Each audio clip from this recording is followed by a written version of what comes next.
It's like gas station, emergency room. And there could be like two in the, there could be 7-Eleven. two like in the same parking lot. It seems like. The resulting bills from freestanding emergency rooms, as they are called, that have you asking a lot of questions. Consumer reporter Steve Noviello is here. Good morning to you, Steve. Good morning to you guys. You know, the first thing to explain is, of course, this emergency room idea. It's not just a clever marketing name for an urgent care clinic. If you see the words emergency room, understand that's exactly what you're walking into, even if it's not attached to a hospital. In fact, here in Texas, state law requires these medical centers to use the words emergency room in their names so consumers understand what they're getting into. And yet, as many as 65% of you are choosing wrong. That's how many cases are being treated at freestanding ERs that are not life-threatening and should be treated at urgent care centers. So what happens? You go in, you think you're walking into an urgent care clinic, you accept treatment, and then you get the bill, charged at the emergency room rate when you didn't have an emergency situation. I want you guys to take a look at this graphic. A side-by-side comparison. One condition, strep throat, same course of treatment, but two very different prices. See the bottom? Whoa. A couple of $100 at an urgent care, several $1,000s at a freestanding ER. So how does that happen? Well, first, freestanding ERs charge a facility fee and a professional office visit fee. It could be 80% of the massive difference in the bill. Then look at the labs. Generally cost more at an ER. Medicine also costs more at an ER, both to administer and just simply to supply. Note, freestanding ERs or ER departments are free to charge urgent care rates if it's determined the patient didn't need the emergency room. But that, of course, almost never happens. Right. The graphic was supplied to us, by the way, by North Texas-based Legacy ER and Urgent Care.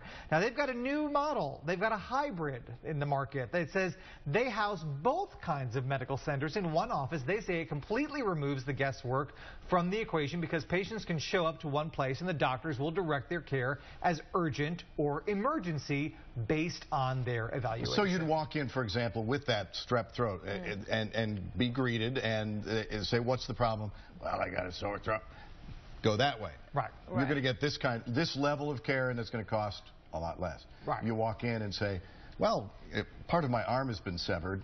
Oh, go that way. Yes. Take your arm and drag it that way. And of course, the natural question is people are thinking, okay, well, but if the doctors are owning these places and they're going to make more money from the emergency care, why wouldn't they just shuffle everybody that way? Yeah. I asked the exact same thing. I'm told that in the hybrid model, more than 80% of patients who walk in the door are actually treated as urgent care. So while everyone may think they have an emergency, the reality is most of us don't. So having both of these facilities on site, they say removes the variable of choosing wrong. Okay, what about if you have like Medicare and Medicaid? You know, last hour we talked about insurance and Medicare and Medicaid, very important here. So in general, Medicare does not recognize freestanding ERs and will not reimburse them for ER services. So these places don't take Medicare or Medicaid. Now, there is one exception.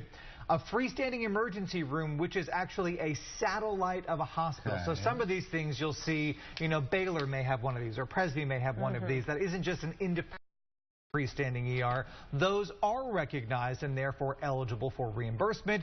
And just like a hospital ER, anybody with an acute problem will be cared for when they walk in the door of any of these centers. They will get the care. It might come at a price, though. Best to ask ahead when you walk in. Absolutely, because again, the difference could be huge. Gosh. Not only in that copay, which I know for us, I think it's $100 at the ER, 20 or $30 at the clinic. Yeah. I mean, you're not off to a very good start if you don't require that emergency treatment. All right. Check it out beforehand. Steve. You got one in your neighborhood? Kidding. Go find out. That's a good Check idea. with your insurance. Chances are Do you it have now one. while you don't need it. Yep. Check it out. Yeah, exactly. Lots more to come. The rain moves